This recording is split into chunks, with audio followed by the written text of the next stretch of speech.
Eh bien bonjour à tous et à toutes, c'est Chaplin, impérateur de la Légiotria Gallica, j'espère que vous allez bien. On se retrouve aujourd'hui pour le premier épisode sur Imperator Rome, même si je vous renvoie au dernier épisode qui était l'épisode 0 où je présentais vraiment dans les très grandes lignes le jeu.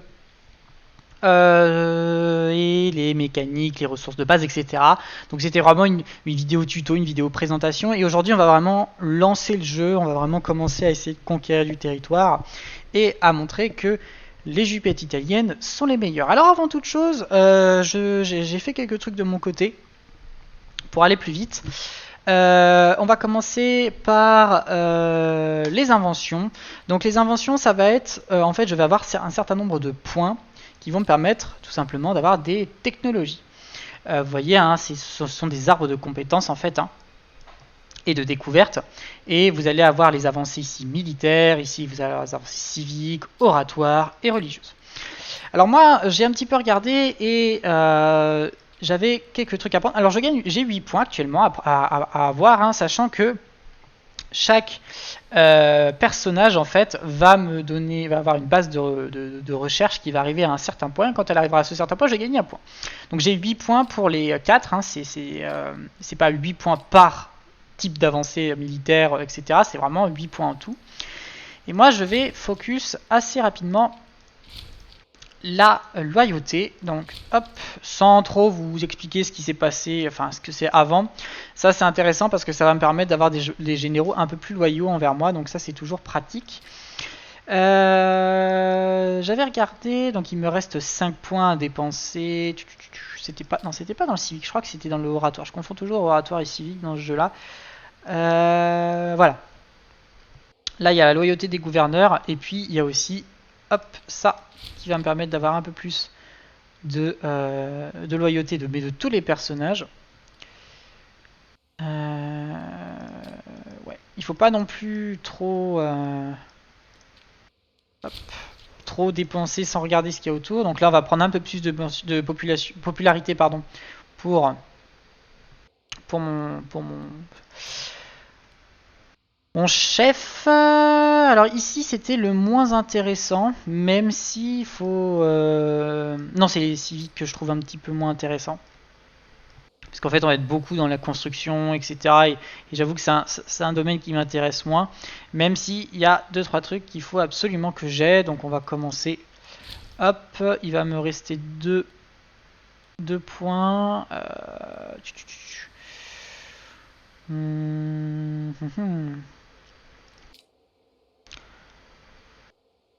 Ouais, là, il faut quand même que j'y aille parce qu'il y a beaucoup de loyauté sur 2 trucs assez proches.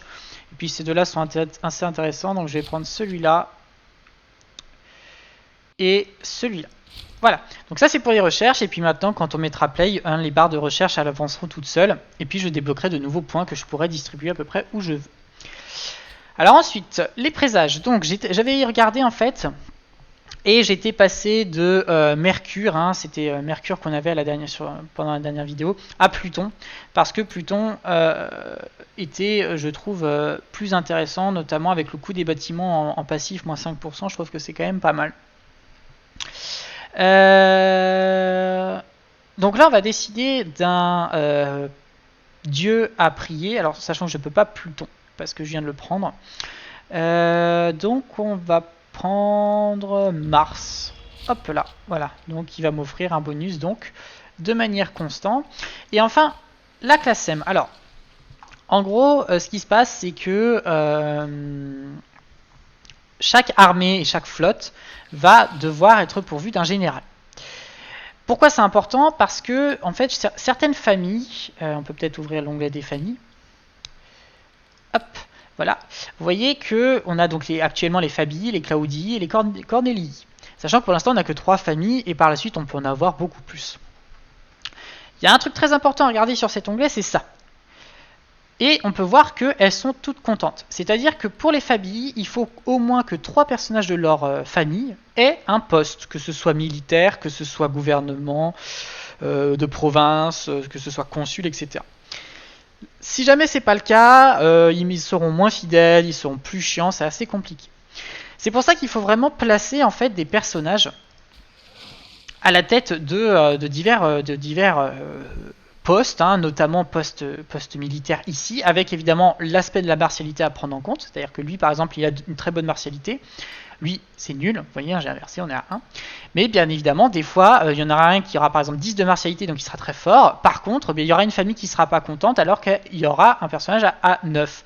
Donc je privilégierai celui qui est à 9. Pour l'instant, on n'a pas trop de problèmes particuliers, donc on va mettre celui-là. Alors, sur l'aspect purement militaire, j'y reviendrai plus tard quand on aura besoin. Alors, on va pouvoir lancer la game. On va regarder dans les missions. Voilà, donc on avait commencé à regarder ça. Et on va pouvoir mettre play. Voilà,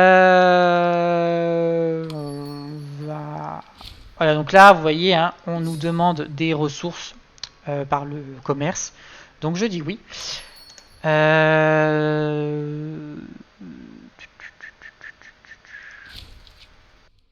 Hop, hop. On va dire oui à tout le monde.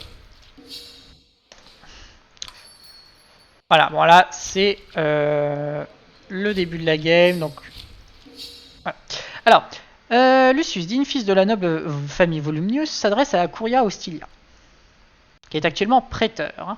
Donc il a un poste au sein du gouvernement. Son récit des plus grandes victoires de nos ancêtres exhorte tout d'abord le Sénat à égaler leurs accomplissements. Puis il lance un appel vibrant à assurer ne jamais laisser la moindre occasion à nos ennemis de menacer la République sacrée léguée par nos aïeux. La fin de son discours est salée par un tonnerre d'applaudissements et d'amples froissements de toges. Cet homme doit s'adresser aux soldats. On aurait plus de morale, il gagnerait un peu de popularité. Bon, c'est un prêteur, donc la popularité, on s'en fout, c'est pas si important. Et 10 à l'approbation des populares. Ah, soit on a plus de morale, soit on a plus d'effectifs pendant 120 mois. On va prendre l'effectif, ça c'est un truc toujours important. Alors là, projet des optimates, ça c'est un truc assez intéressant parce que du coup, les optimates, donc encore une fois, hein, mon état est gouverné par 3 classes, si j'ose dire, 3 bords politiques, optimates, boni, populares. Et là, on a les optimates qui ont un projet. Je peux décider de prendre parti, hein, et soit de les autoriser, soit de les bloquer. Sachant que si je les laisse faire, bah, du coup, il y a un certain arbre d'événements qui va se lancer. Et bah, ça peut parfois être pire. Alors, vous voyez, hein, si jamais je leur dis non, voilà, en tant que consul Publius, donc là c'est un petit peu comme si je contrôlais Publius quand même. Je les bloque. Par contre, vous voyez, ils perdent 50 en approbation. Donc, ces gens qui sont déjà à 50, c'est juste pas possible. Donc, on va les laisser faire. On va en plus gagner 20 en approbation. Donc, voilà. Bon, alors là, il y a absolument tout le monde qui veut mes ressources. Donc, je vais leur dire non. Hop. Alors, au niveau des factions avoisinantes, diplomatie, voilà. Donc, en vert, c'est ce qui est à moi. Hein. Donc, vous voyez que j'ai une petite parcelle de territoire ici aussi. Et en bleu, ça va être mes territoires vassaux. Notamment celui-ci. Donc, je pourrais techniquement les intégrer. Mais il faut qu'ils m'aiment à 90, ce qui n'est pas encore le cas. Donc, je pourrais mettre de l'argent sur la table. Hop, pour qu'ils m'aiment plus. Ce que je vais faire, parce que dès que je peux intégrer, il n'y a pas de raison que je ne le fasse pas. On va regarder quel autre territoire sont à moi, ici. Hop, voilà, et ici. Voilà. Pour l'instant, on va s'arrêter là. Et on va voir, donc ils sont ici, hein, on peut les suivre en direct. Alors évidemment, moi, je vais assez rapidement déclarer la guerre aux Étrusques, hein, parce que clairement, le jeu m'y pousse. Mais pour l'instant, on va attendre un petit peu, on va pouvoir mettre en accéléré, parce que globalement, on n'a pas grand-chose à faire, si ce n'est voir un petit peu mes ressources monter, et voilà. Alors, guerres anciennes, évoque la tradition militaire de notre République. Alors, si jamais vous souhaitez lire l'événement, je le ferai de temps en temps, mais pas tout le temps. Je vous laisserai le lire en mettant en pause, tout simplement. Alors, attaque est la meilleure défense. Donc, le consul gagnerait un peu de popularité, c'est pas mal. Un personnage qui n'a pas de poste gagnerait de la loyauté. D'accord. Ok. Donc là, clairement, on gagne en attaque. Et là, on gagnerait plutôt en défense. Bon, on va plutôt prioriser l'attaque. Alors après, on va en chier hein, contre les Étrusques qui sont très très forts en début de jeu. Parce que, enfin, ils sont très très forts. Ils sont pas plus forts que n'importe qui, mais ils ont quand même une armée qui est relativement égale à la mienne. Donc va falloir être chaud à ce niveau-là. Ah! Donc là, on gagnerait des revendications sur différents territoires. On va dire oui. Donc... alors c'était pas des provinces. Alors oui, dans la dernière vidéo, j'ai bien fait l'amalgame entre provinces et régions. Attention, les régions, c'est vraiment le grand territoire et c'est là où il y a mes levées. Les provinces, c'est là où il y a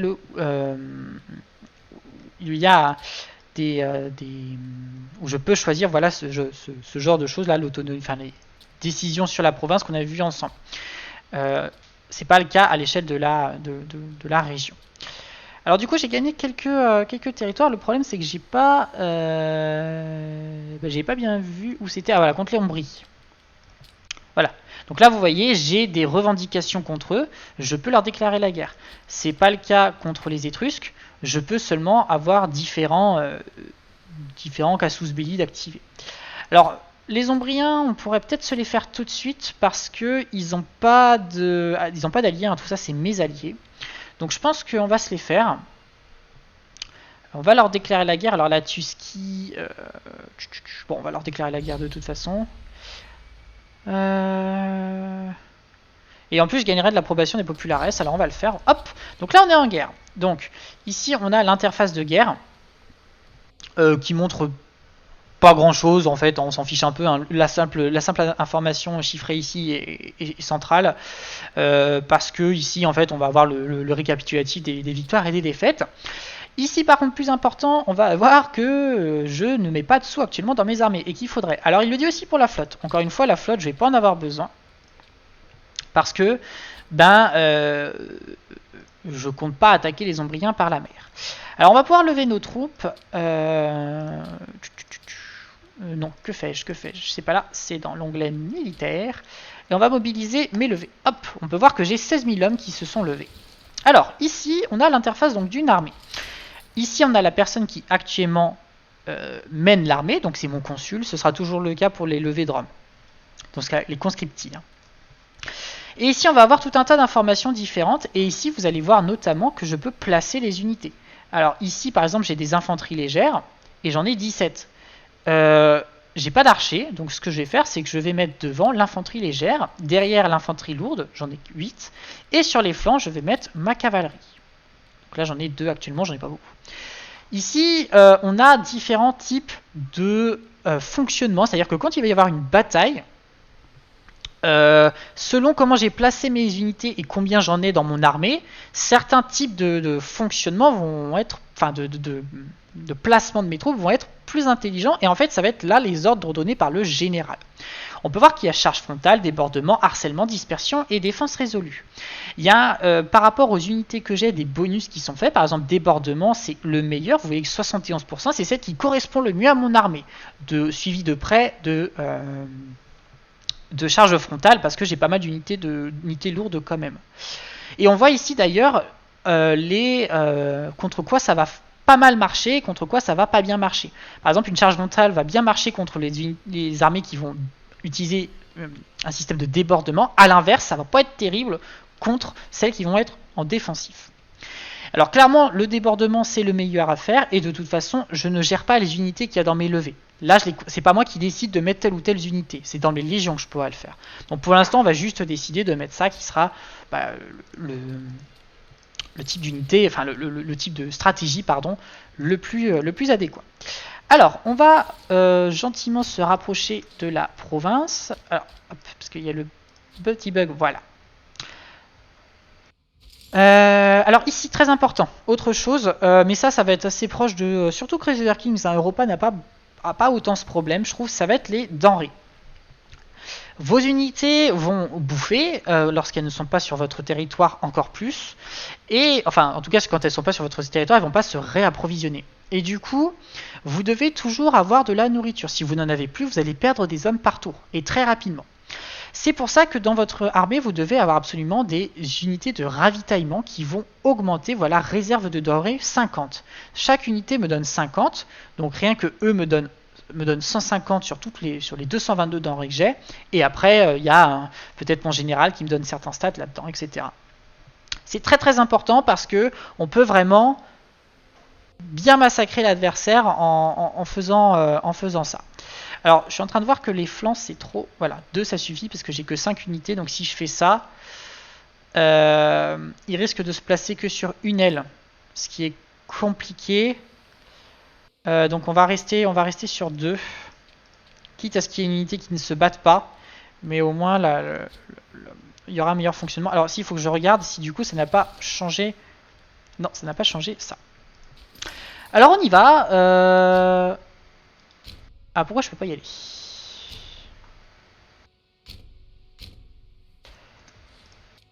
Pourquoi je peux pas y aller?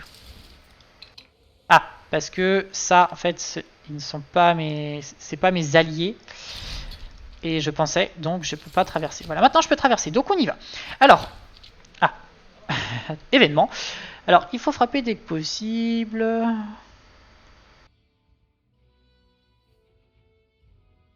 Bon, on va retirer le coût de fabrication, hein, parce que... Enfin, on va affaiblir, parce que la vitesse, en soi, je m'en fiche un peu. De toute façon, mes missions vont tellement me donner des revendications sur la péninsule italienne qu'en soi, j'aurais même pas besoin de le faire. Donc là, on voit que mon général a 5, 6, 7, donc 7 de martialité. Et si je clique dessus, on verra effectivement 7.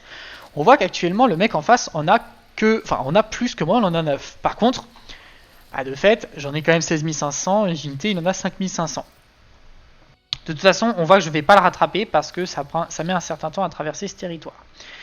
Je vais arriver ici et ici il va y avoir un siège parce que vous voyez il y avait ce symbole là qui est le symbole d'une forteresse tout simplement. Donc là il y a un siège qui est en train d'être fait. Alors les auspices de Jupiter. Pour garantir le soutien dont la guerre a besoin, les Fétiaux recommandent d'en appeler aux auspices de Jupiter et Optimus Maximus, le meilleur et le plus grand des dieux. La science de la victoire réconfortera les soldats et fortifiera l'enthousiasme populaire. Ah, donc c'est mon chef de religion. Alors, toute notre foi va en Jupiter, donc Publius gagne de la loyauté envers moi. Sachant que donc c'est là, par exemple, vous voyez qu'il y en a 47, c'est une donnée sur 100. Et en dessous... alors, je sais plus si c'est entre 30 et 40. C'est entre 30 et 40. Donc, entre 30 et 40, ils commencent à être déloyaux envers Rome, envers moi, mais ils commencent pas à prendre trop de mesures. En dessous de 30, ils sont autonomes. Et ce qui est très intéressant, c'est que si c'est un général, il peut déclarer une guerre sans moi, mener sa guerre, faire ses conquêtes et gagner en popularité dans son coin. Quand c'est les augures, c'est un peu moins grave, hein, mais quand même.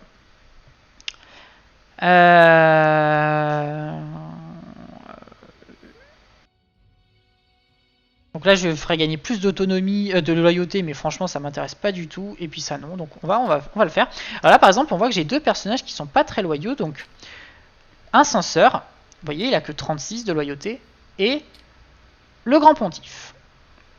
Alors on peut voir que je peux faire un certain nombre d'actions qui me permettront de augmenter la loyauté. Par exemple, je peux lui laisser les mains libres, c'est-à-dire le mec il est plus tranquille, il peut faire un peu plus ce qu'il veut, il va gagner 20 loyauté tout de suite. Par contre, il va avoir plus de corruption, plus 0,20 par mois, et surtout, vous voyez, Rome gagne 5 en approbation des optimates et 10 en approbation des boni.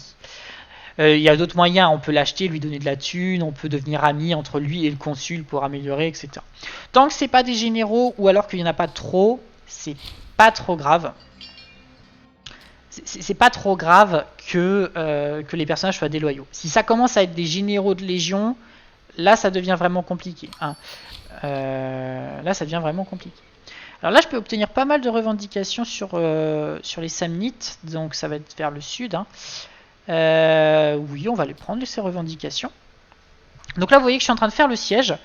Moins 21, je peux ordonner l'assaut, mais je vais avoir beaucoup de pertes.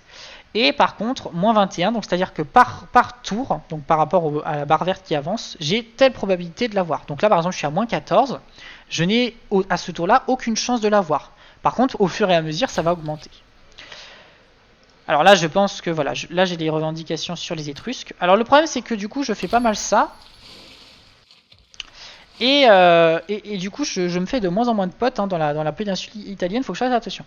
Les Grecs de Massalia ont une fois encore lancé une expédition d'exploration au-delà des colonnes d'Héraclès, cherchant visiblement à découvrir de nouveaux marchés chez les barbares.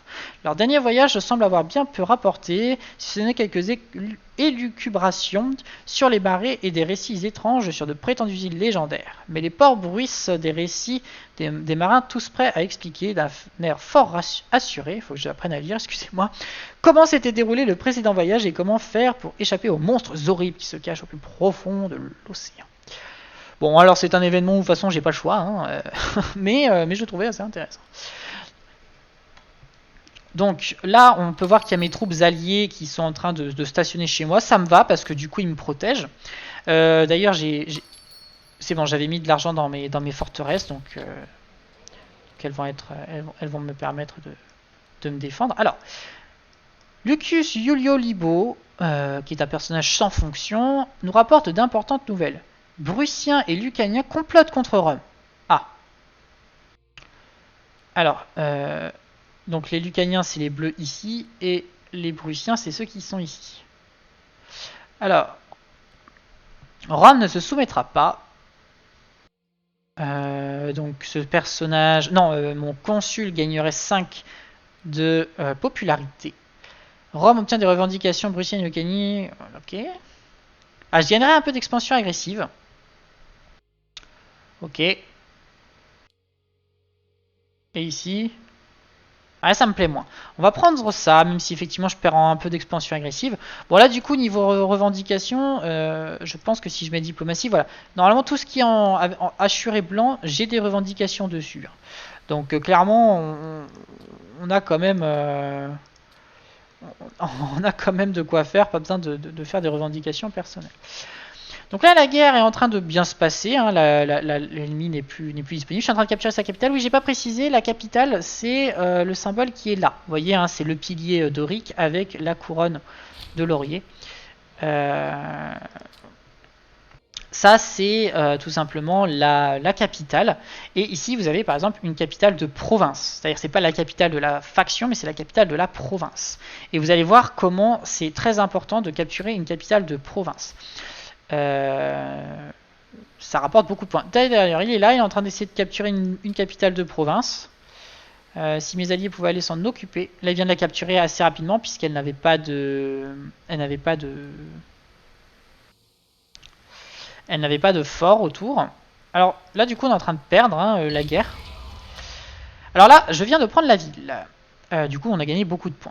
Alors avec ce pillage, on a 3 solutions. Je peux gagner beaucoup de thunes. Je peux... Ok, je peux gagner encore plus de thunes, mais il y a un problème. Autre chose dans ce jeu d'assez intéressant, c'est que mon armée va avoir des troupes. Ça va.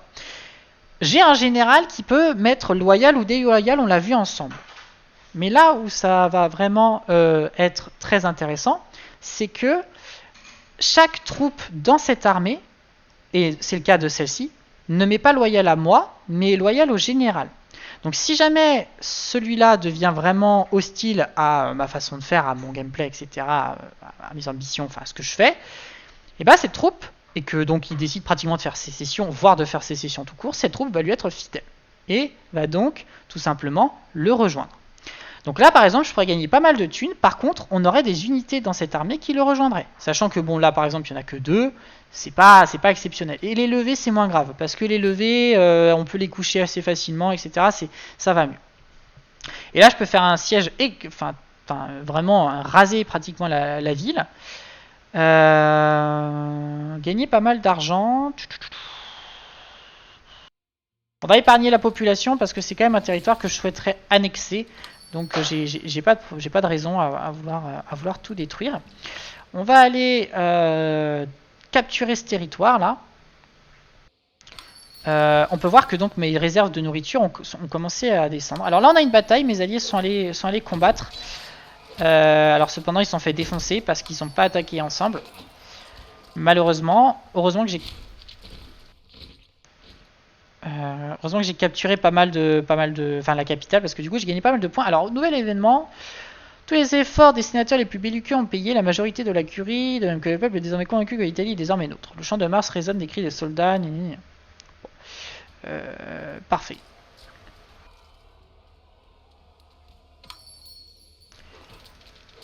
J'ai pas envie de leur donner mes ressources. Donc là, vous voyez, j'ai capturé la capitale de province et toutes les autres zones de cette province qui ne sont pas protégées vont, au bout d'un certain temps, être capturées automatiquement. Alors finalement, mes alliés ont réussi à le vaincre en se mettant tous ensemble. Hop là, vous voyez, ça, tout ça, j'ai capturé. Et là, on va les capturer là-bas pour que ces deux dernières provinces soient à moi. Là, mes alliés sont en train de décapturer la province. Et donc, on va pouvoir terminer cette vidéo sur une paix qui me permettra d'annexer ce territoire. On va effectivement se terminer là-dessus. Voilà, c'est un format, j'ai pas de temps, c'est entre, disons, 20 et 30 minutes selon ce que je fais. Mais je vais plutôt essayer vraiment de viser les 25. Hein. Là, encore une fois, je me suis arrêté un petit peu au début pour présenter. Donc de fait, j'ai mis un certain temps. Alors là, on va voir qu'il va y avoir une bataille parce que les unités qui étaient en fuite vont se reformer sur ma province. Je vais l'éclater, hein. Il n'y a pas de problème particulier. Parce qu'il a plus de morale. Ah, sauvegarde automatique, ça a lagué un petit peu. Il a plus de morale. Et j'ai beaucoup plus de troupes que lui. Alors du coup, on a le même événement. Hein. Je vais encore une fois me montrer magnanime pour la cité. Voilà, on a la bataille qui vient d'être finie. Et... Ah, l'équilibre des pouvoirs. Des émissaires... Alors du coup, là, on voit qu'il y a quand même pas mal d'événements, mais c'est parce qu'on est au début, je trouve. Hein. Vers le milieu de game, il y a quand même beaucoup moins. Là, on se fait un peu harceler la gueule. Ça ira mieux quand il y aura moins de provinces, enfin moins de factions autour de moi. Des émissaires viennent de rapporter des nouvelles inquiétantes de Carthage. Après une brève période d'instabilité, un parti politique, jusqu'à présent peu important, s'est emparé du pouvoir au Adirum carthaginoise, dévoyant entièrement les traditions démocratiques de cette fière nation. Nos loyaux conseillers recommandent d'envoyer rapidement un messager pour réprouver formellement cette évolution inquiétante, avant que ces grippe-sous rabougris assis sur leur trône doré décident de satisfaire l'orgueil du peuple par des conquêtes sanglantes, qui remettraient en cause l'équilibre précaire de toute la région. Alors je peux faire en sorte que Carthage m'aime pas trop, mais gagner de la popularité, ou rien faire. Bon, 89 de popularité de base, c'est déjà pas mal, donc on va rien faire, on va pas se mêler d'affaires qui pour l'instant ne nous concernent pas. Carthage est pour l'instant très très puissante, et c'est vraiment pas le moment de s'en faire une ennemie. On peut voir que j'ai donc 100 points, j'ai tout capturé, donc là, eh bien, je pourrais normalement...